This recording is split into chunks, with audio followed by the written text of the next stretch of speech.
I speak to God in public. I speak to God in public. We're just recapping how real this is. In a short time span, all of this happened. Like, this is not made up.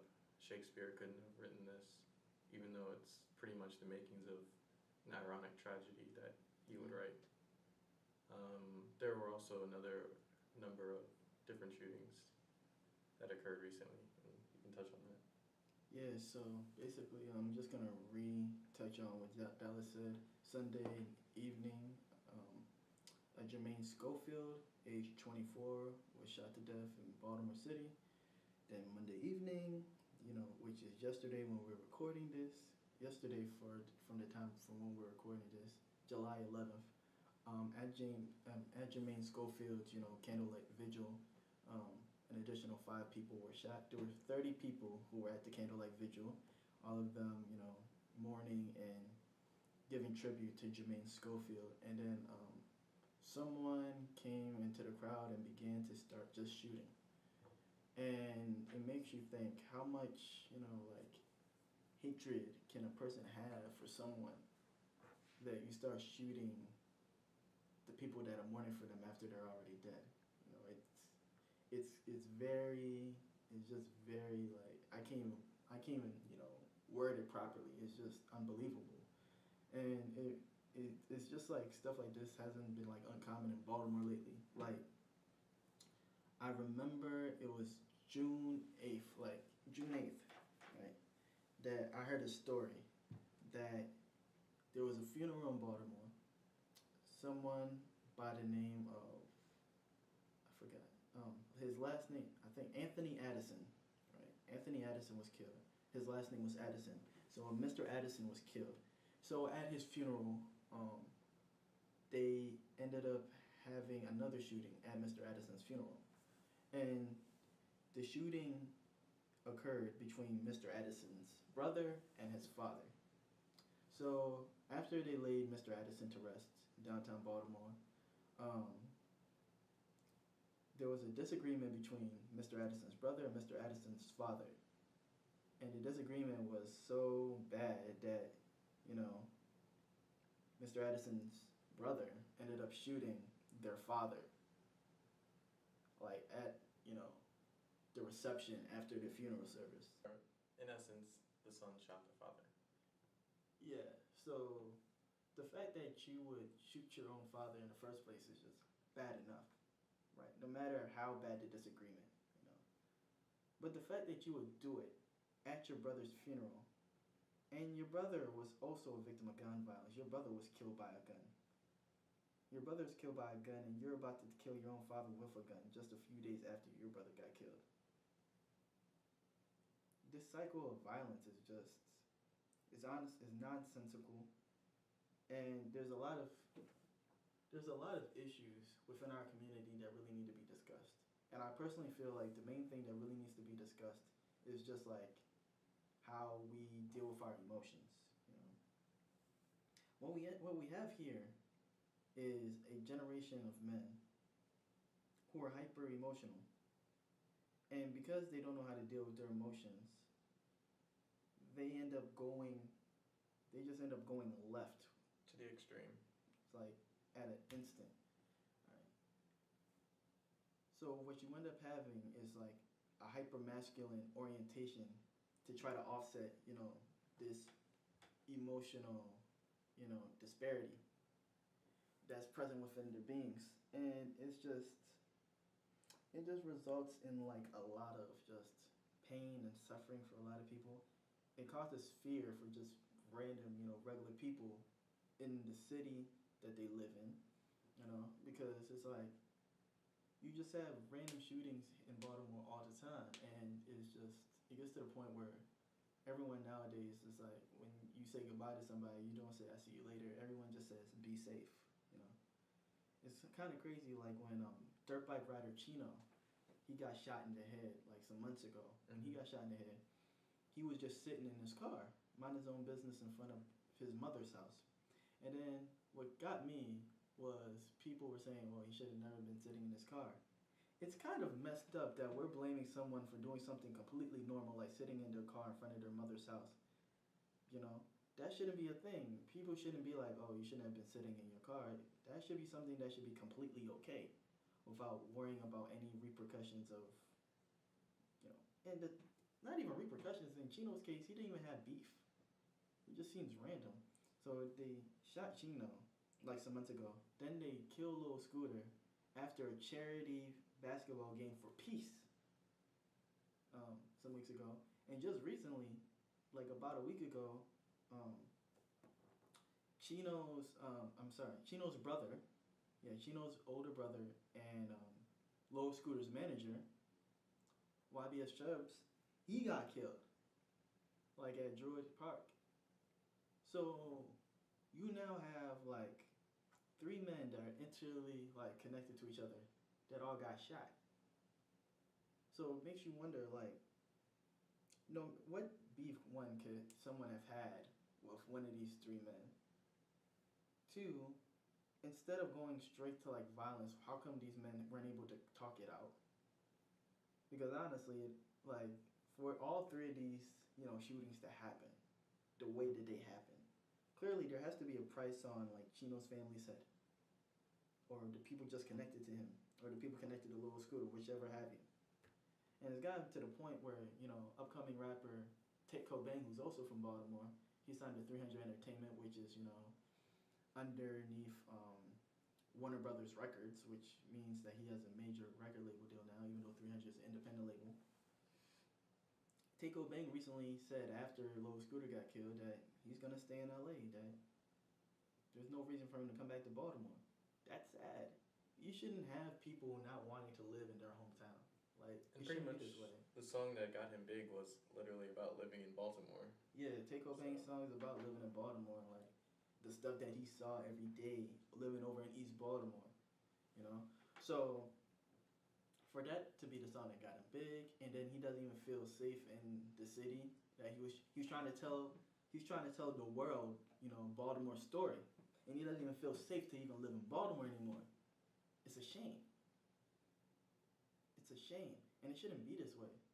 And people shouldn't be getting like, I don't understand why, like, it just seems that when people get mad, especially in this city, people just seem to like react super quickly to the point where it's like all logic just flies out the window, And it's not even just here; it's in a lot of other, East Coast cities as well, such as Philadelphia, parts of DC. It's an area thing, So I just don't get it. I really don't, And it's very discouraging. It makes you think and wonder, like, okay, do I really want to like live in Baltimore the rest of my life? Do I really want to subject my children to this? And a lot of people feel no, which is why, like, I know some people that live in Baltimore City that have never even lived in Baltimore County, right? I know people that have been in Baltimore City their entire lives, and their life goal, like their goal in life is to move to Baltimore County. Like, I've met people that their life goal is to move to Baltimore County. Like, that's crazy to me. And I've just never seen like it seems like in Baltimore especially there seems to be a lot of hatred, especially in like things where like people seem to be like about to get out or they're doing well. People just end up getting killed, like Lil Scooter, G-Rock. There are other names too that just aren't coming off the top of my head right now. Well, in other cities, like you look at like LA and all these other places, the reason why they have like flourishing like, entertainment brands or like a flourishing, music industry in those cities is because people support each other out there, And that's one reason why there are a lot of successful people from Baltimore, but you notice they don't continue to live in Baltimore. Like, they either move to Howard County or they just live, like they move out of Maryland altogether. They go to LA, they might go to New York. Like, they don't stay here. And people should not be afraid to stay in a place that they were raised. It shouldn't be this way at all. And if you look at the style of these killings, there's no honor in shooting into a crowd of women and children. At all. Especially people grieving too. The fact that there's no conflict resolution kind of says that we just want these problems to go away, and these problems person or an issue, but the fact that people can't talk it out, and even with the style of killing, like a gun, there's no connection to it. There's no face. You're not facing anyone. You're not looking anyone in the eye. It's just one shot, and their life can be ruined forever. And also, we don't really think about the um, ongoing effects that these types of killings can have. For example, if a male without children or with children dies, then his whole line of descendants that could have been are now gone. Like that possibility is over.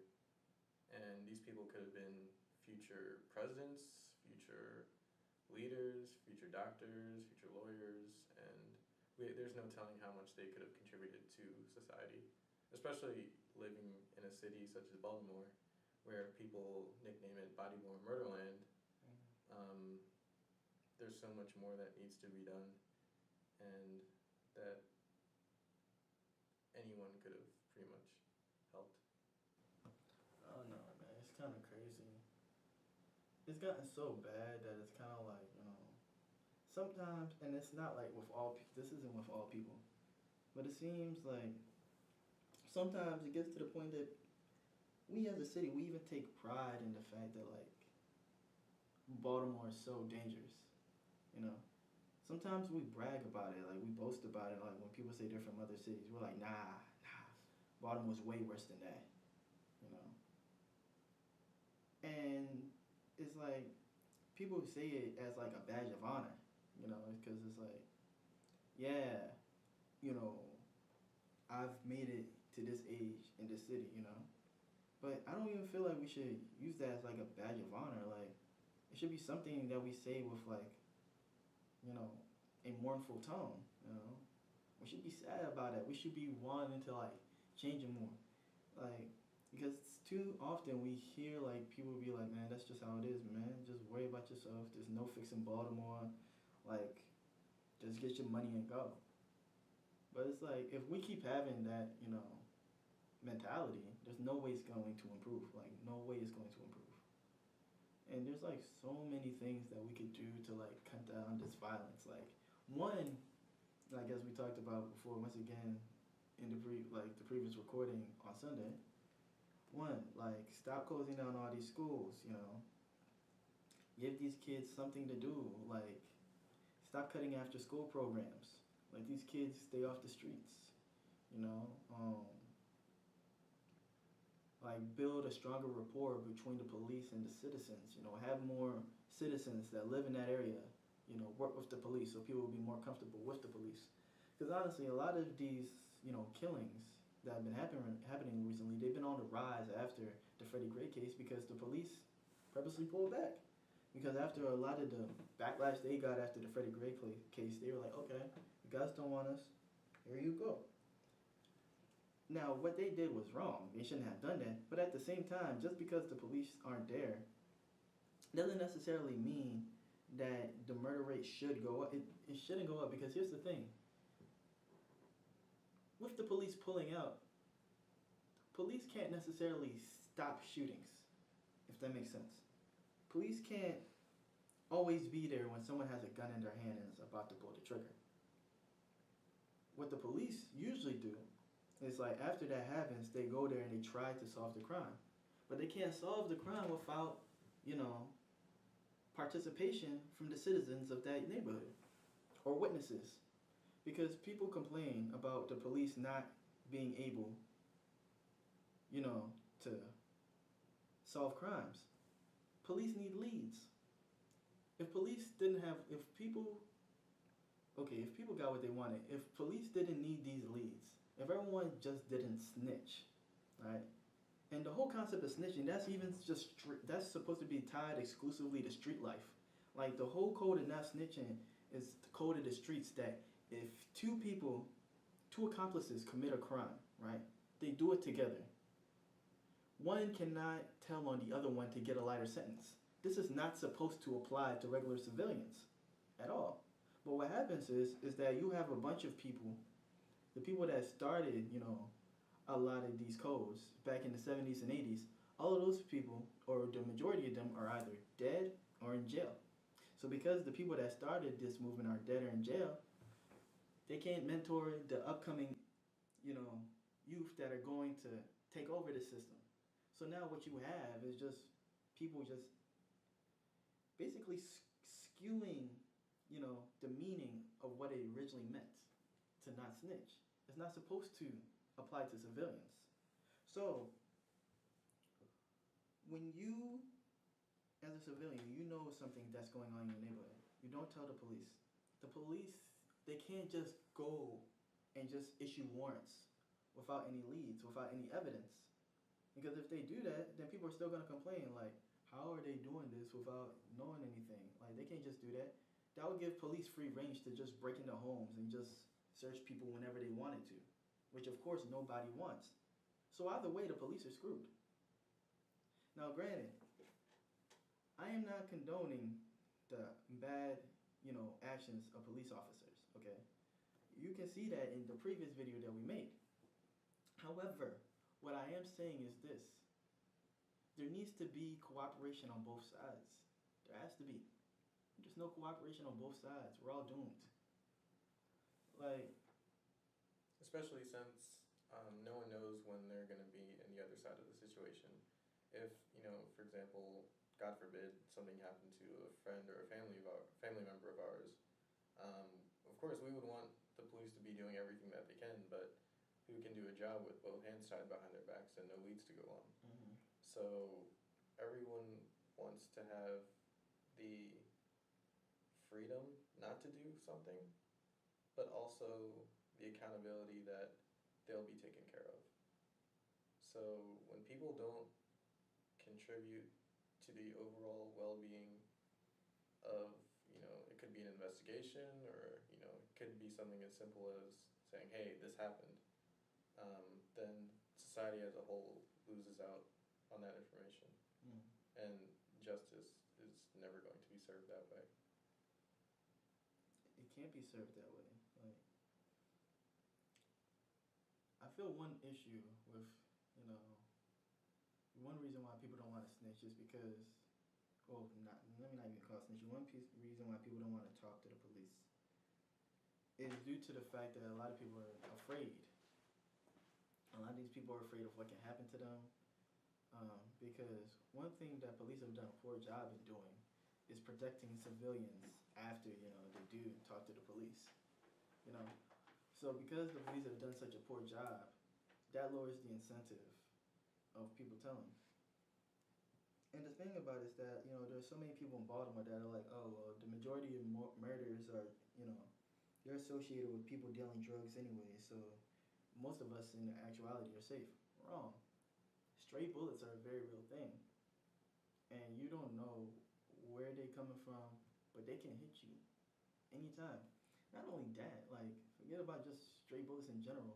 Like, in 2015, when you actually look at a lot of those murders, the vast majority of the people that were killed in 2015, which was like the worst year in terms of murder rate in Baltimore history, the amount of people that were killed in 2015, the vast majority of them didn't have previous, like, drug charges.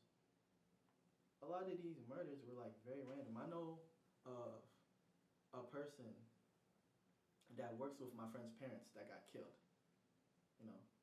Just like 2 years ago, a surgeon that my mom worked with got killed.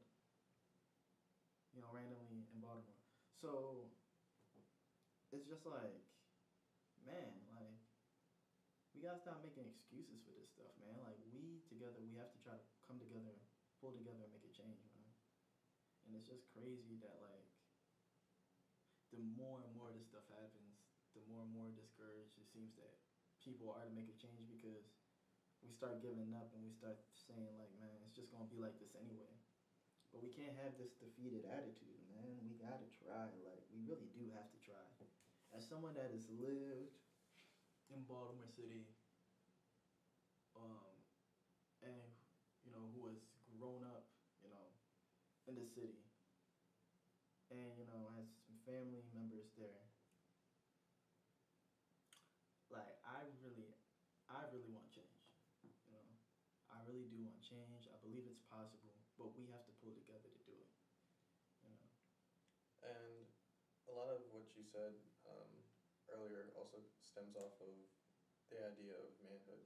Mm-hmm. And you're talking about, hyper Masculinity. hypermasculinity, for example. Um, this also kind of changes what our generation thinks about manhood compared to previous generations. Because I guess, back in the day, if you had beef with somebody, you could go out in the street, fist fight them, and it'd be good.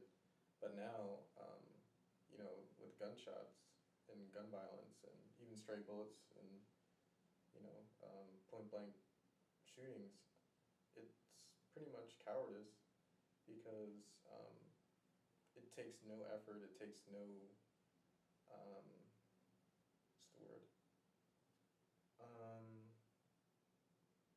Like there is no owning up to the other man or the other woman, for example, in the situation. Yeah, there's no culpability of one's actions. Exactly. And that's another thing that kind of takes away from the idea of masculinity. And also, if you look at these weapons, a lot of them are automatics, semi-automatics, which if you look at the reason why they're there, which is allegedly hunting, for example, you do have the right to bear arms and go hunting, especially, if that's what you do for a living. But there's no real reason why we should have these weapons, especially like in cities killing each other. But if you look at hunting, for example, like both sides of my family had hunting in their background. All you need is either a shotgun or a bow and arrow. If you're doing fair game, there's no reason you need to be hitting animals, much less people, with, rapid fire rifles, assault rifles. And that's another thing that our society kind of likes to gloss over, which kind of begs the question why we're selling these weapons in the first place. Another thing is the idea of like brotherhood and things like that. It's nice to think that, well, like for example, with I guess our friend group, we all hold each other to a certain amount of esteem, and we all know like, hey, if you're slipping or it's cool, we got you. But if you're hanging out with the wrong crowd and stuff like that, then if people are encouraging you to do this behavior, then no one is accountable for each other. And also, both of us went to college, and you can kind of see that with fraternities. The idea of brotherhood is definitely a good one. You want to be there for somebody, but this is also construed in modern times. For example, I was at a funeral not too long ago with one of my friends, and something so simple as just being quiet while the pastor is talking. The frat members were just extra loud, rude, talking, laughing, and these were the people that came through the door, in file with their insignias and things like that. But it kind of goes to show that these ideas of what it means to be brothers, what it means to be men, what it means to have respect, what it means to have honor, are pretty much gone. Like I mentioned earlier, killing kids, women, innocent people, like that is that shows no honor. It shows no respect for each other, and even for if you're religious, it shows no respect to God because you're just being disorderly in His house. What's your perspective on that? I agree. I feel like I don't know. Respect seems to be lacking a lot in the society in general. Anyway, like it's just crazy, like how things change. Like the way I grew up, like I would never tell my parents to like shut up or like do stuff like that. You know what I mean? But then nowadays, like you just walk to grocery stores and like you see kids like hitting their parents, kids yelling at their parents, telling them shut up, throwing temper tantrums in the middle of like the store, and it's kind of scary because it's like you guys are acting like this now. I can only imagine how you're gonna act like when you get older. And seeing these things, unfold the way that they're unfolding, like it seems like society keeps going deeper and deeper and deeper into like this abyss, and it seems like nobody really wants to pull ourselves out of it, you know. And this isn't just in like the black community where we're dealing with like these issues of violence that stem from being like over areas of poverty. Even though in a lot of these shootings, and especially in Baltimore, a lot of these shootings aren't even necessarily over like things like stealing or like drug dealing to make money in a hopeless situation. Most of these shootings in Baltimore now are just like over like petty disagreements. That's the thing that gets me. They're not over, you know, issues like drug dealing and like stealing and like beef like they were before. A lot of this is over petty things. Materialism.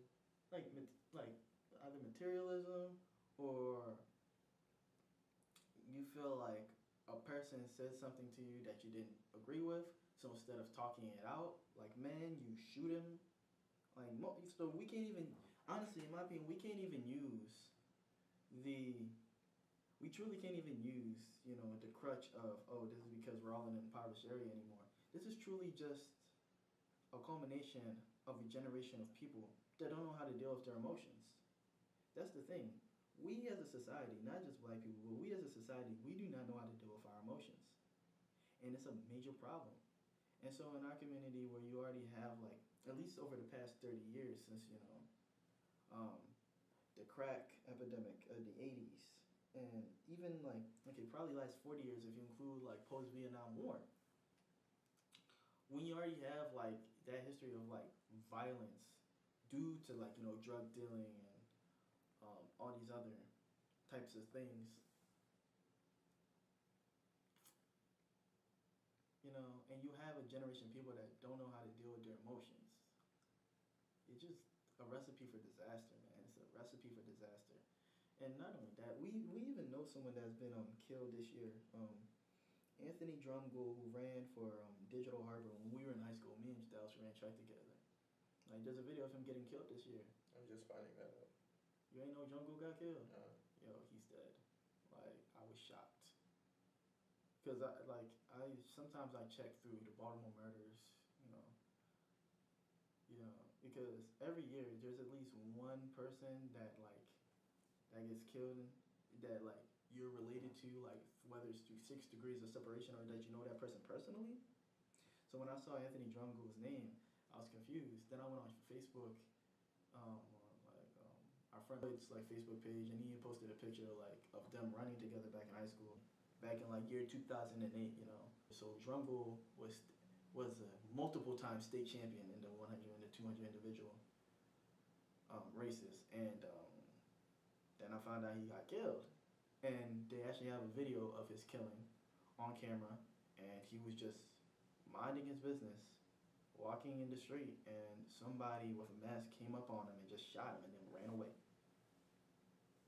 And for that to happen to someone that like I've seen, physically, that I saw for years, like for a couple of years running track, he's just senseless. Like he was going to Coppin State University the last time I checked. He was on the football team. He was really trying to make a difference in his life, and then he just got killed. And why he got killed, I don't know. Whether it with beef, I don't know. Was it with old drug stuff? I don't know. I know that he was trying to change his life. I know he was trying to have a better tomorrow. But the fact that he got killed the way that he did, you could tell it was premeditated and that person was waiting for him. And that's what made it the worst for me, because it's just like, man, like, you don't know. Like, that's the thing that's scary about Baltimore. You don't know, like, how, like, your end may come. And it just may come just like that over something petty. Only God knows what he got killed over, but I know it wasn't anything worth taking his life. There's almost nothing worth taking another person's life over, period. And the thing that gets me is like, he was just walking in nighttime. People are like, you shouldn't be walking at nighttime. It's just crazy because it's like, I've lived in Baltimore the vast majority of my life, but like last year, Actually, not last year. Wait, yeah, last year. I actually lived for 1 year in Montgomery County, you know, and living there was just so different from living in Baltimore. Now, of course, you know, the socioeconomic, factors involved, other cultural things, it makes living there different, of course. But at the same time, I just found it blew my mind because living in Baltimore for over 20 years, it blew my mind how people would take their dogs for walks in the middle of the night, would just be jogging at like 1 or 2 a.m., not worried about anything. Like the second it gets dark here in Baltimore, whether it's like 8 o'clock or even 9 o'clock, people are afraid to hit the streets. It shouldn't be that way. It should not be that way, man. And we shouldn't be finding excuses to like justify this, man. And it's also interesting that like when we go to other places and other parts of the state, country, internationally, I feel like I don't know if you can probably second me on this, but we're always so much more aware than everyone else is. We're always looking at every angle of something. Yeah. We're always waiting for the the cross to happen. The double cross. You're waiting for. You're always looking around to see someone's like either trying to rob you, attack you, and it's not like a fear thing. It's more just of an awareness that I've noticed that people from Baltimore naturally have. Yeah. And like both of us, we can go anywhere, business district or even you know the worst parts of Baltimore City that people are kind of scared to go through, and we'll just have the same mentality all the way about just watching your own back, but just living whatever your life is. And that's also another thing that I noticed that people are kind of scared to do in Baltimore. Both of us, go to professional environments, and people in the professional environments are scared to interact with people that actually live in these residential areas. And that's, we talked about it earlier with policing, but it's also a huge problem with, medicine, because I've noticed a lot of people just naturally assume the worst of patients, which is, stereotyping. Even just being in a store, like, no one knows, how much education we've had or, our morals and values, but just seeing us and seeing how comfortable we are, like, people naturally assume that we might steal something and things like that. And it's just kind of sad that there's that much disconnect between different levels of people that realistically probably live in maybe a 20-mile radius. Yeah. And I feel like without any hindrance to acknowledging the diversity, and that could be socioeconomic, racial, nothing's gonna happen. Like there's just going to always be two different groups of people in one space, and the failure to integrate pretty much means that more fear, more rumors, more stereotyping can only just breed, and it's not going to get better unless it's addressed. Yeah. I don't know. I'm kind of like, I feel like these past 2 days that we have recorded, I feel like we've touched on like everything. And then, so now it's just kind of like, I think it's just time for us to just like, take a step back, reflect on everything, and just think about what we can do to try to like at least make lives better for like people that aren't us, and we just make lives better for everybody, man. Like, life's better for everyone. Like, I don't even know what to say. Because like when you sit back and you think about this stuff, it's just really, really sad. Extremely sad. And there's so much to get involved in, like so many layers from police mistrust, some of which is most definitely founded. Some mistrust isn't as founded, but there's still that element of it there. just like hate within our own people, um, just not knowing how to deal with emotions, centuries of just feeling downtrodden and feeling hopeless.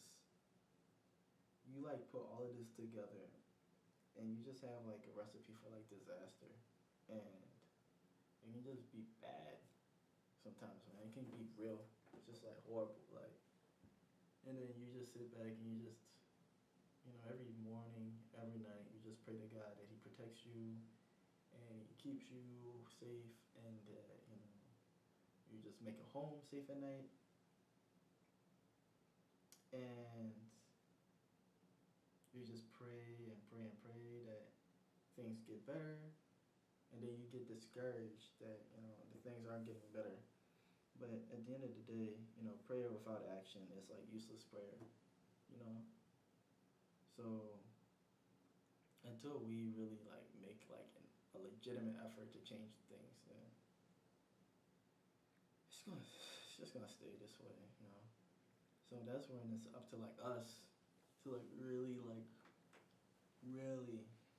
make an effort to like push things forward, you know. So if you're watching this video, like just think of ways to like help, whether it's you volunteer, call up your congressman, I know my representative is Elijah Cummings. I've contacted him before in the past. I have as well. Like 95% of the time he's busy, and that can also be discouraging because it's like they're supposed to be working for us, but what's really being changed, Elijah Cummings has been a representative for like years upon years upon years, so I know it's a controversial statement, but at the same time, it's like, I feel like the voices of the people need to be heard even more. And even with Elijah Cummings and other representatives, needing to be more perceptive of like what's going on in the areas that they represent, it also needs to be said that like there's only so much that they can do if, the inhabitants of those areas don't care as much. You know what I mean? There's only so much they can do. So, yeah, man, that's all I gotta say. That's really all I gotta say. What does that man have to gain if he gains the world and loses his soul? There's so many lists out there. There's so many ways you can get involved. There's charities, like I myself volunteer as often as I can in anywhere, city, county, DC. People actually do need help. And both of us are coming from a place of love and understanding, in saying that we genuinely want better for our people. This isn't meant to be condescending. It's not meant to be demeaning. It's just meant to be encouraging and inspiring. And